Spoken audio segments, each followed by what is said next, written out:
네, 안녕하세요. 네, 이제 이번 9강에서는 선호 방향 인식 기능에서 이제 감각, S를 선호하는 아동들에 대한 이제 그 학습 방법에 대해 설명을 드리려고 합니다. S 감각을 선호하는 아동들은 보는 것이 믿는 것이다는 거예요. 그러니까 보지 않으면 믿지 않고 본 것은 그대로 확실하게 포착해서 따라할 수 있고 관찰하고 기억하고 직접 경험해서 만져보고 이러는 게 굉장히 이런 활동들을 굉장히 즐기는 아동들이죠. 네, 그래서 뭐 이제 직접 만져볼 수 없으면 이제 그 영상으로라도 본다든지 그냥 활자로 보는 것보다 그 일어나는 뭐 만약에 화산을 설명한다고 하면 화산이 일어나는 그 과정들을 영상으로 보여준다든지 그거를 또 직접 만들어서 요새는 이렇게 폭발하게 만드는 그 키트들도 있더라고요. 그런 거를 이렇게 직접 해보면서 경험한다든지 그러면은 절대로 잊어버리지 않죠. 본인이 한번 경험해보고 관찰하고 기억했던 것들은 굉장히 오랫동안 잘 기억하면서 실제 생활 속에서도 많이 응용을 할 수 있기 때문에 그런 방법을 굉장히 선호해서 우리가 좀 귀찮지만 그렇게까지 이제 좀 해주는 게 어릴 때는 많이 필요한 거고 그래서 이제 실제 생활들의 이제 개념들이 뭐 수학적인 개념이나 과학적인 개념들을 그냥 책을 통해서 그냥 설명만 통해서 개념만 설명해주면 크게 이렇게 흥미있어 하거나 재밌어 하지는 않아요. 그래서 그거를 구체적으로 예를 들어서 실제 생활에는 이게 어떻게 적용이 되고 실제 또 이렇게 어린 아이들은 이제 수 같은 거 세기 배우거나 곱셈 배우고 나눗셈 배울 때 실제로 이렇게 본인이 좋아하는 구슬이나 뭐 장난감들을 가지고 아니면 먹을 거를 가지고 실제로 나누어 보고 두 명이 나누어 먹으려면은 몇 개씩 나눠야지 똑같이 나누어질까? 6개의 과자를 두고 그러면 동생이랑 너랑 똑같이 나눠 먹으려면 몇 개씩 가지면 될까? 하나, 3개 나누니까 딱 됐네. 이렇게 실제로 그 개념들을 실제 생활 속에서 내가 어떻게 필요한지, 왜 곱셈을 배워야 되고, 왜 나눗셈이 필요한지, 또 더하기는 왜 필요하고, 왜 해야 되지? 또, 그러면 이제 실제로 슈퍼나 어디 시장을 가서 돈 계산을 해보게 하는 거죠. 이럴 때 너가 잘못 받았는지 잘 받았는지 어떻게 알아볼 수 있을까? 하고 돈 가지고도 해보고, 아이가 흥미있어 하는 부분을 가지고 이렇게 나누기 빼기를 알려주는 거죠. 그렇게 그 사례를 많이 들어놓은 게 그 창의력 교수님, 김경희 교수님이 어렸을 때 수학을 다 틀려왔을 때 이제 어머니가 이분이 굉장히 구슬치기를 좋아하셨대요. 그래서 구슬을 갖고 오라고 해서 구슬 갖고 친구랑 했을 때 몇 개 너가 잃었으면 몇 개 빼고 또 너가 더 땄으면은 몇 개 갖고 몇 개가 되지 이렇게 구슬치기 할 때 너가 이거 계산을 못하면 친구가 너한테 적게 줘도 너가 모르잖아.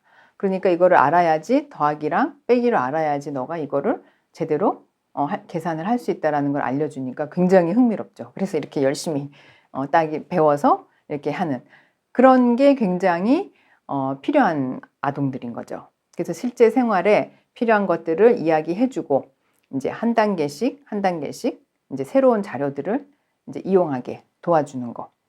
그게 이제 굉장히 그 감각을 선호하는 아동들한테는 필요한 겁니다. 그래서 이제 그 학습하기 전에 이제 무엇을 해야 하는지를 또 정확하게 알려주는 게 또 필요하죠. 이제 이번 강좌에서는 이번 강의는 뭐 때문에 뭐에 대해서 할 겁니다 하고 이제 분명히 얘기를 하고 그 다음에 세부 과제는 우리가 이런 거를 할 건데 이 방법은 뭘 통해서 이렇게 우리가 배울 겁니다 하고 이제 알려주는 게 굉장히 머릿속에 기억이 잘 남고 그 다음에 그 방법은 새로운 방법이 아니고 전에 했던 방법대로 익숙한 절차대로 본인이 해왔던 익숙한 절차대로 우리가 지난 시간에도 그렇게 했으니까 이번 시간에 이 강좌도 그 방법대로 이렇게 할 거고 숙제도 그렇게 해오면 됩니다. 이렇게 하는 거를 굉장히 선호하고 그렇게 설명해 주시는 선생님을 굉장히 잘 따라갈 수 있는 아동들이에요. 감각을 선호하는 아동들은. 그리고 만약에 또 새로운 사실이라든지 이제 새로운 기술을 가르쳐야 될 때는 실제적으로 이제 활용해 보는 게 굉장히 필요한 거거든요. 실제적으로 아까 이제 더하기나 빼기나 뭐 나눗셈 새로운 개념을 배울 때 그거를 실제적으로 어떻게 활용하고 쓰는지를 이제 설명해 주고, 그래야지 이제 그 학습에 대한 가치를 느끼는 거예요. 아, 내가 이런 거를 실제로 이렇게 활용할 수 있기 때문에 이게 필요한 거구나. 그래서 열심히 해야겠구나. 집중해서 잘 듣고 이거를 배워야겠구나 하는 이제 확신이 들면 굉장히 집중해서 열심히 잘 따라오기 때문에 그런 동기부여를 해주는 게 필요하다는 거예요. 그냥 생각으로 상상해서 이런 게 일어날 거니까 이런 게 필요할 거야가 아니라 실제 너가 살아가는 데에서 이 수학이라는 게 왜 필요한지, 왜 알아야 되는지, 과학에 대한 이 이론을 왜 알아야지 너에게 도움이 되는지, 그런 거, 너가 흥미로워하는 그 부분이랑 어떻게 연결이 될 건지에 대한 설명이 구체적으로 들어가면 굉장히 흥미롭게 수업에 집중을 하게 됩니다. 배우는 거에 굉장히 본인이 스스로가 동기부여가 돼서 스스로 알아보려고 하게 되고, 그 다음에 그 이전에 배웠던 또 지식들을 활용해서 이제 그거를 습득한 기술들을 응용하도록 또 도와주는 거죠. 전에 너가 만약에 더하기, 이제 빼기 이렇게 쭉 배워왔죠. 그럼 그거를 가지고 우리가 또 한 단계 더 나아간 수학적인 이런 개념을 배울 수가 있는 거고, 아니면 너가 그 배운 그 지식을 가지고 과학 시간에 한 단계 더 나아간 이런 실험을 할 수 있는 거고, 이렇게 단계적으로 배웠던 거를 그러니까 이용해서 활용해서 그 다음에 나갈 것들을 배울 수 있게 도와주는 거, 이런 부분이 굉장히 감각을 선호하는 아동들한테는 필요한 부분입니다. 그러다 보니 이제 그 감각 아동들의 우리가 좀 도와줘야 될 부분은 뭐냐면, 너무 세부적인 상황들에 대해서 굉장히 매달려 있어요. 만약 역사를 배운다고 하면 그 정조 시대 때 일어났던 하나하나의 일들에 대해서 굉장히 세부적으로 외우려고 하고 거기에 대해서 굉장히 몰입되어 있죠. 그래서 전반적인 정조 시대의 우리 그 조선 시대의 전체적인 흐름이 왜 그래서 이 시대에 이렇게 하려고 했던지, 그 다음에 이 시대가 지나가고 나서 그 다음에는 어떻게, 왜 그 다음에는 이런 시대가 왔는지에 대한 전반적인 맥락이라든가 전체적인 구도를 잘 파악하지 못해요. 그래서 세부적인 거를 물어볼 때는 잘 아는데 전체적인 흐름을 물어볼 때 힘들어해요. 특히 역사나 세계사 이런 부분은 흐름을 아는 게 중요하잖아요. 근데 그 흐름을 파악을 잘 못하기 때문에 이런 부분들을 도와주는 게 필요합니다. 부모님이나 교사분들이 S를 선호하는 아동 같게 보이고 이제 그런 아동들한테는 전체적으로 뭔가 흐름을 파악하고 그 안에서 지금은 이 부분에 속하는 거야, 이렇게 설명을 해주면 아동들이 이제 전체적인 맥락도 파악하면서 본인이 선호하는 그 세부적인 내용들을 파고들겠죠. 근데 전체적인 흐름을 모르는 상태에서 세부적인 거가 파고들었을 때는 나중에 전체적인 흐름이 필요할 때 모르거든요. 그래서 이 부분을 꼭 도와주는 게 필요하고, 이걸 도와주는 하나의 방법으로 좋은 게 이제 브레인스토밍이 굉장히 좋고 마인드맵이 굉장히 좋아요. 그래서 어릴 때부터 마인드맵으로 크게 이 구도를 잡고, 그 다음에 여기서 뻗어나간 가지들은 뭐가 있었지? 잡고, 또 거기 안에서 또 뻗어나간 건 세부적인 게 뭐가 있지?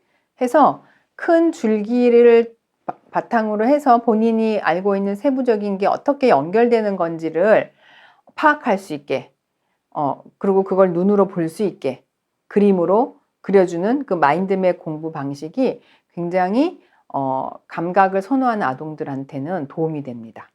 그래서 나중에는 본인이 이제 더 성장해서 고등학생, 대학생 됐을 때는 이제 스스로가 본인의 그 세부적인 그 파악 능력들을 전체적인 맥락 속에서 연결을 하려고 노력할 수가 있거든요.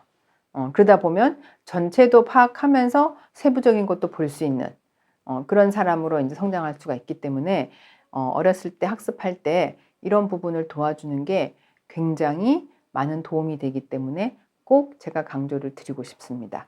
그래서 감각형 아동들은 굉장히 관찰력이 뛰어나고 이 차이점을 굉장히 세부적인 차이점을 굉장히 파악하죠. 그 직관을 쓰는 반대 선호를 하는 직관을 쓰는 아동들에 비해서 굉장히 그런 부분은 뛰어나고 그래서 또 실제로 응용하는 부분에 생활 속에서 그게 딱 이렇게 맞아 떨어질 때는 굉장히 또 잘 활용도 하고 잘 할 수 있는 좋은 부분이 있는 반면에 이제 전체적인 거를 보고 맥락을 파악하는 거에 부족한 부분이 있기 때문에 그 부분을 도와주지 않으면 자꾸 학년이 올라갈수록 그런 부분에 대한 문제라든지 그런 부분에 대한 이제 과제라든가 이런 게 들어졌을 때 힘들어할 수가 있고 잘 안 되게 될 수가 있거든요.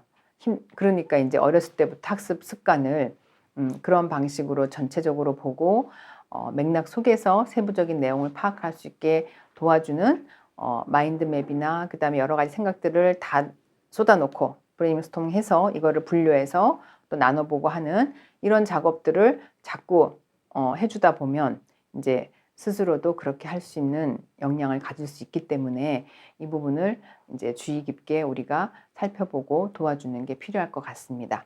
네, 그래서 다음 강에서는 이 감각형 아동들하고 직관형 아동들을 이제 공부한 다음에 저희가 이제 이 학습에는 이 두 선호 방향이 굉장히 영향을 많이 미치기 때문에 좀 더 자세하게 또 설명을 드리도록 하겠습니다.